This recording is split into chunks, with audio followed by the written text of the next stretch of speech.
guys, so today we're going to read an article about different kinds of life in the ocean. So what are some things that you know about things that live in the ocean? They swim. They swim. Nargiza, what is something you know about something that lives in the ocean? They can breathe. They can breathe in the ocean. You're right. So you listed some different kinds of maybe animals you were thinking of. Did you know that there's like kind of plants in the ocean?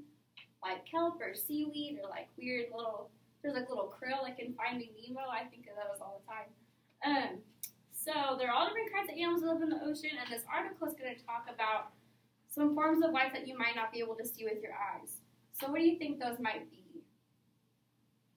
Microscopic. Microscopic, I like that word. Yeah, tiny creatures. Little tiny creatures, I love that. So we're going to talk about some smaller forms of life in the ocean today called bacteria and how they live in the ocean.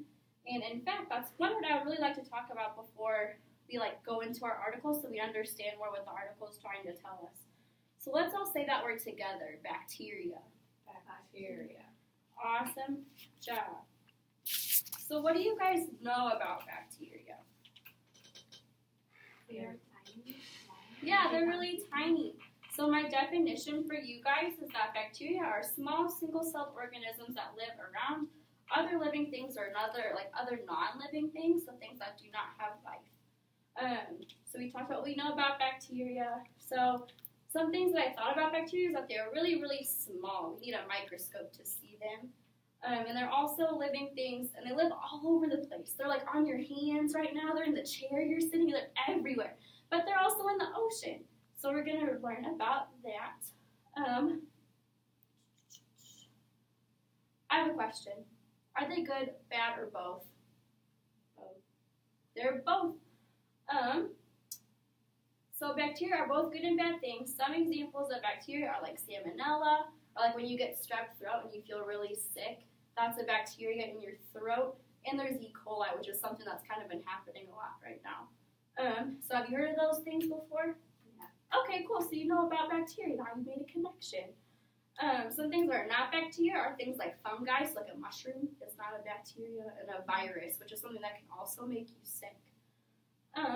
Let's make a prediction. So usually we would write a sentence, but we can just talk a sentence out loud. What do we think bacteria have to do with life in the ocean? Just shot one out. Say it again, bacteria. What do you think bacteria have to do with life in the ocean? Like, they're used for them to eat. Yeah, bacteria could be eaten in the ocean. I like that idea.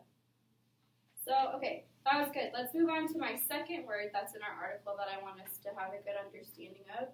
And that word is minerals. Let's say that one word together really fast. Minerals. Minerals. Good job. And you guys just practiced that ER sound with Miss Jessica. So I know you guys know how to read that word. So what do we think minerals are? Small stones. Yeah, like a stone. What do you think, Maggie? Like diamonds and rubies. Yeah, that's a really good definition. So minerals are naturally occurring solid substances that come from the earth. And we know that they're small little stones. And when I was thinking about minerals, I thought of like minerals in my food. We can mine for different minerals too, like in different caves and things. So we know that minerals are natural. Do you think we could find them in the ocean? Yeah. You think so? Probably. So yeah, we can. Some minerals that we can find in the ocean are salt, sulfur, and magnesium. And some of the things that are not minerals are things that are from people or other living things. And those things are like you and me, your dog at home, your fish in your fish tank. Those are not minerals. So let's think of it let's think of another prediction. So what do we think minerals have to do with life in the ocean?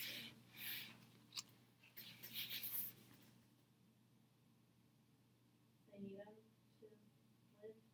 Yeah, that's what I was thinking too. Like all the creatures in the ocean might need minerals to stay alive. Good job, guys. So now we're going to dive deeper into our article.